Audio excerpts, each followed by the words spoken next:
संविधान निर्माता, हो रही जय जयकार तेरी हो भारत के संविधान निर्माता, हो रही जय जयकार तेरी।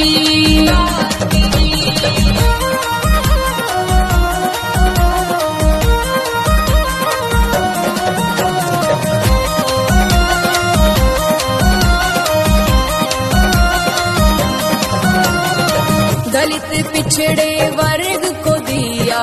शिक्षा का अधिकार तने, रिजर्वेशन करके सबको दे दिया रोजगार तने, पढ़ लिख करके बन गए अफसर कर दिए सारे पार तने, IAS IPS बन गए दे दी बत्तियाँ कार तने,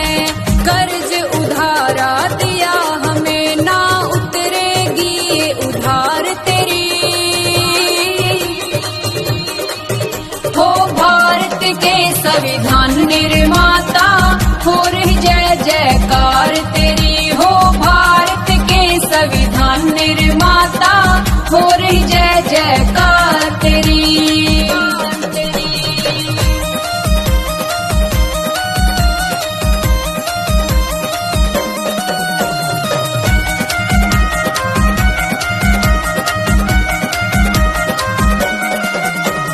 शिक्षित बनो का नारा देकर समाज को आगे बढ़ा दिया,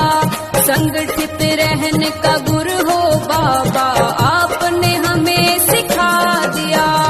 वोट का अधिकार देकर बौद्ध धम्म को अपना लिया,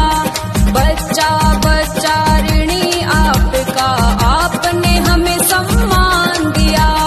संघर्ष करके संसद अंदर बोलेगी हर किताब तेरी,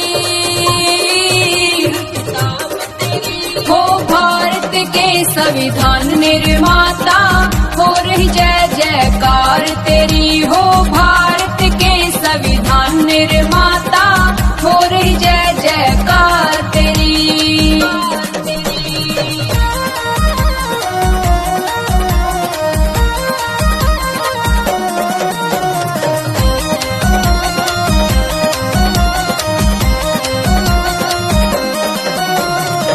आपका संदेश बाबा